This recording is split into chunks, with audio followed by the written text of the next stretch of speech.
Oh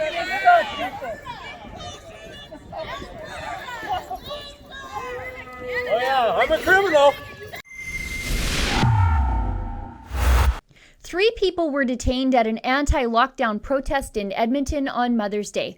Rebel News was the only media there for the whole thing, which means we have exclusive, never seen before footage from that day of those arrests.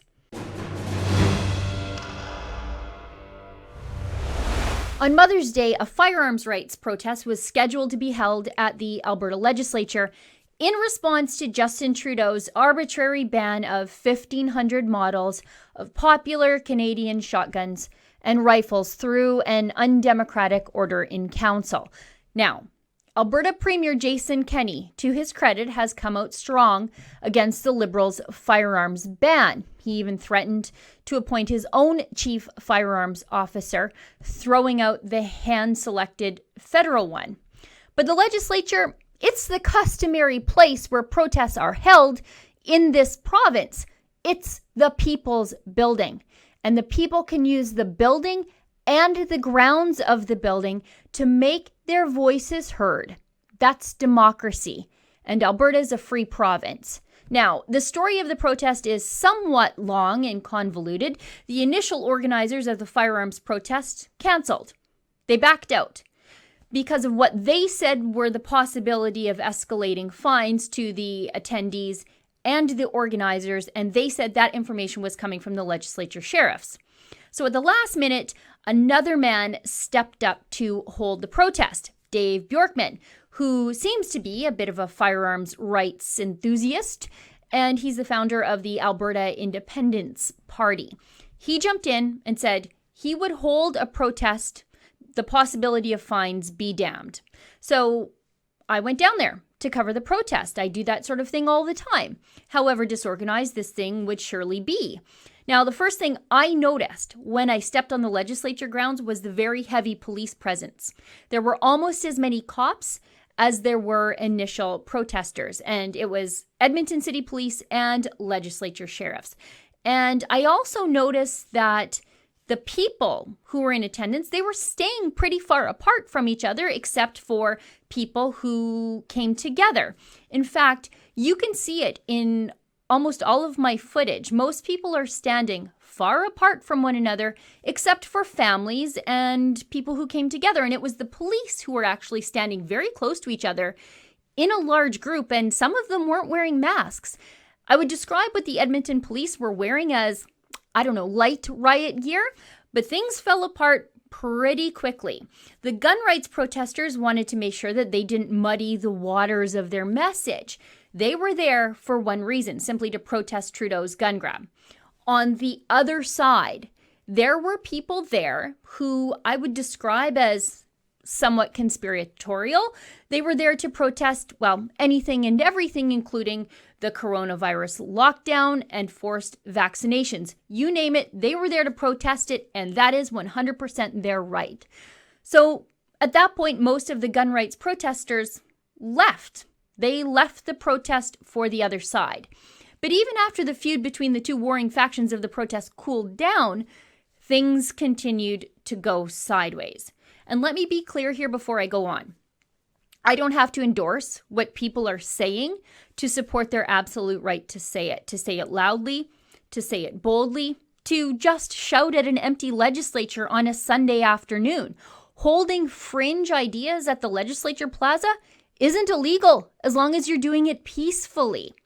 Now, the police, they began to move in on at least 3 protesters. First, they moved in and handcuffed a man and took him away. Then they moved in on a man who was standing and then sitting alone in the empty legislature fountain. Now, sure, that man was slightly belligerent and had been previously yelling into a megaphone. But who among us hasn't been there? I know I have been belligerent at the legislature yelling about the government. But you can see for yourself, he's not violent, he's not threatening anyone, he's not drunk that I can tell, he's not running around.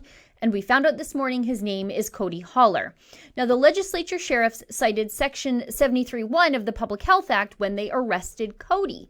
But Section 73 details penalties, not what the offense was. Just look for yourself. It says penalty. Why couldn't these cops tell this guy what he did wrong when he was doing it wrong? Now, I reached out to the Edmonton City Police media liaison first thing this morning. I wanted to know what happened to the 3 men that were arrested and detained at the legislature for protesting the government. I wanted to know if they have been fined or charged and what the amounts of those fines are. It's an easy enough question, or so I thought. I waited, and right before I started filming this, someone finally got back to me. Look at this. EPS charged one individual with 2 offenses under the Public Health Act's pandemic orders for obstruction and participating in a gathering of more than 15 people.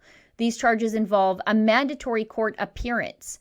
It is my understanding that 2 other individuals at the gathering were also dealt with under the Public Health Act orders by peace officers. I would recommend you confirm details regarding any other potential charges through them. So I did just that. I reached out to the sheriff's office and I sent them an email to find out what happened to the other 2 people arrested by the sheriffs under the Public Health Act. Now, when or if I ever do hear back from the sheriff's office, I'll be sure to let you know and update the story. We're supposed to be the freest province in Canada. This is Alberta, strong and free. It's in our motto, yet 3 cops, Jason Kenney's police force, in fact, picked up and dragged away a man who was sitting alone in an empty fountain protesting government laws made by the stroke of a pen by the unelected chief public health officer. That doesn't feel very strong and free or democratic to me, for that matter.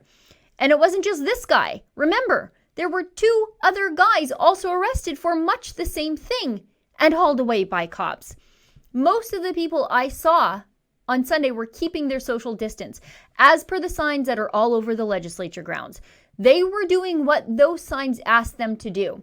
They were following these silly rules while protesting the silly rules as best they could. The legislature belongs to all of us. It's a place where people are permitted to protest and say things, and especially say things against the government. That's their right. The government, the state, well, it's supposed to temper their laws with our rights. That didn't happen at the legislature grounds on Sunday. Those rights of those men were not balanced with any common sense public health measures. And that totalitarian garbage, well, it's not just on the city of Edmonton. The sheriffs, like I said, are Jason Kenney's police force. He just issued a statement on Twitter about the arrests that took place at the legislature over the weekend. It reads, "The right to peaceful protest is a fundamental right that includes both freedoms of speech and assembly. A number of peaceful protests occurred outside the legislature since a public health emergency was invoked, where protesters observed physical distancing guidelines largely without incident. Yesterday was the first time an arrest occurred. Elected leaders do not direct operational decisions of law enforcement officials. We are inquiring why an arrest occurred yesterday, but not at previous protests. If we are not satisfied with the explanation, the government will modify public health orders to clarify that it is acceptable for individuals who are respecting physical distancing guidelines to be present in outdoor public venues, including for the purpose of protesting. We recognize that law enforcement is dealing with a situation without precedent during this pandemic. At the same time, we expect that law enforcement will exercise common sense in respecting both fundamental rights and protecting public health." And it's hard to think that public health was at risk from a transmissible disease, especially when an army of cops are standing right beside each other, no masks on their faces, and then they roll up and get in very close proximity to arrest 3 men who are standing physically distant from the people around them. It didn't make any sense. Now, if you're one of those 3 men that were arrested at the legislature, get in touch with us. I'd like to hear what really happened to you after they took you away. For Rebel News, I'm Sheila Gunn Reid. It's hard to think that public health was at risk from a transmissible disease, especially when an army of cops are standing right beside each other, most of them with no masks on their faces.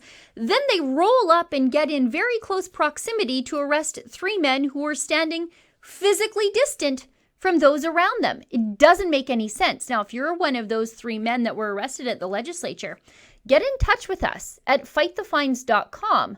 I'd like to hear what happened to you after they took you away. For Rebel News, I'm Sheila Gunn Reid.